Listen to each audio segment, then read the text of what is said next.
కమ్మోళ్ళంటూ రాజకీయ ప్రత్యర్థులు విమర్శించే టీడీపీలో వాస్తవాలు వేరుగా ఉన్నాయా? అక్కడ కమ్మ నేతల మాట చెల్లుబాటు అవ్వడం లేదా? ఆ సామాజిక వర్గం నుంచి మెల్లిగా ఒక్కో సీటు చేజారిపోతుందా?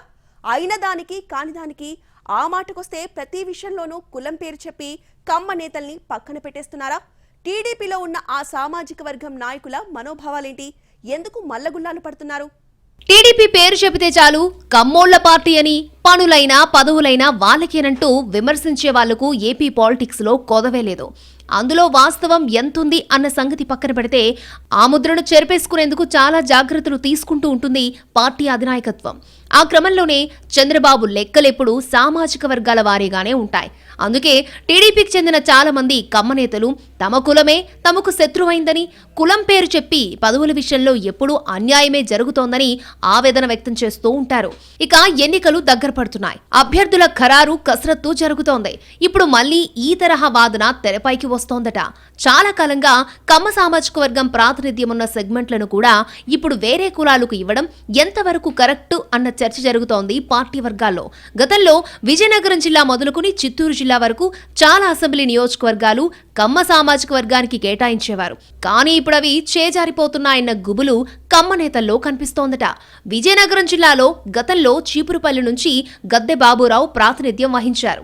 ఇప్పుడు చీపురుపల్లి చేజారిపోయింది.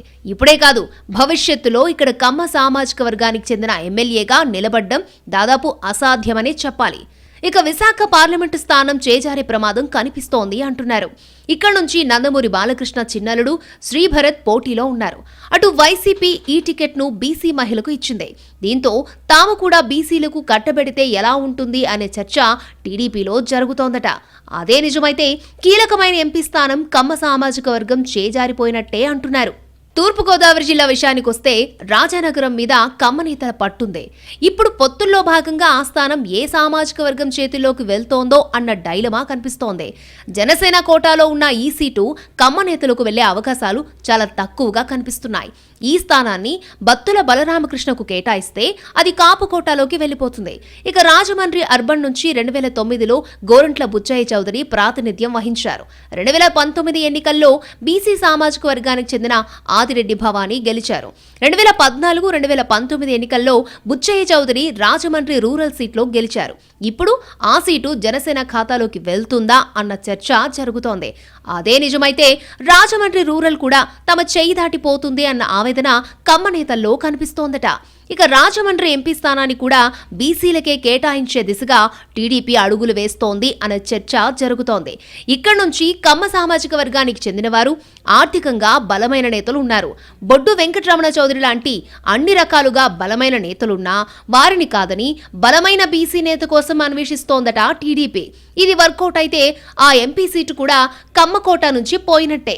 అటు ఏలూరు ఎంపీ స్థానం కూడా చేజారే సూచనలు కనిపిస్తున్నాయి.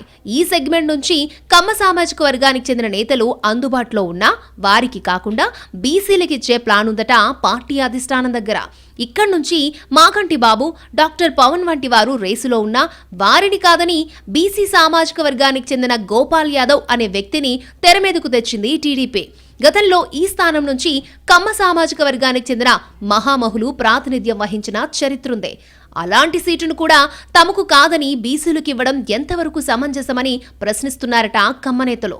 ఇక కృష్ణా, గుంటూరు జిల్లాల్లో ఈక్వేషన్ పెద్దగా దెబ్బతినకున్నా ఇదే విధంగా కంటిన్యూ అయితే కొన్నాళ్లలో ఈ జిల్లాలోని కమ్మ సీట్లు కూడా బీసీలకు వెళ్లిపోవడం ఖాయం అనే చర్చ జరుగుతోందట పార్టీలో. కేసినేని నాని వైసీపీలోకి వెళ్లక ముందు బెజవాడ పార్లమెంటును బీసీ లేదా ఎస్సీ సామాజిక వర్గాలకు కేటాయించాలని జగన్ భావించారు. నాని చేరికతో ఆ ఈక్వేషన్ పక్కకు వెళ్లింది. ఈ విధంగా నెమ్మదిగా కమ్మ సామాజిక వర్గానికి చెందిన నేతల నుంచి వివిధ సెగ్మెంట్లు చేజారిపోతూ ఉండడంతో ఆ వర్గంలో ఆందోళన కనిపిస్తోందట. దీన్ని గట్టిగా పైకి చెప్పలేని పరిస్థితి, అలాగని లోపలే ఆంచుకోలేని స్థితి. తమ బాధను, మనోభావాలను అధిష్టానం దృష్టికి ఎలా తీసుకెళ్లాలో తెలియక టీడీపీలోని కమ్మ నేతలు మల్లగుల్లాలు పడుతున్నారట. బయట వాళ్లేమో టీడీపీ అంతా కమ్మోళ్లే, అధికారంలో ఉంటే వాళ్లు మాత్రమే పనులు చేసుకుంటారంటూ ఆడిపోసుకుంటారని, వాస్తవ పరిస్థితి మాత్రం ఇంత దారుణంగా ఉంటుంది అన్న కమ్మ నేతల మనోభావాల్ని టీడీపీ అధిష్టానం పరిగణలోకి తీసుకుంటుందో లేదో చూడాలి.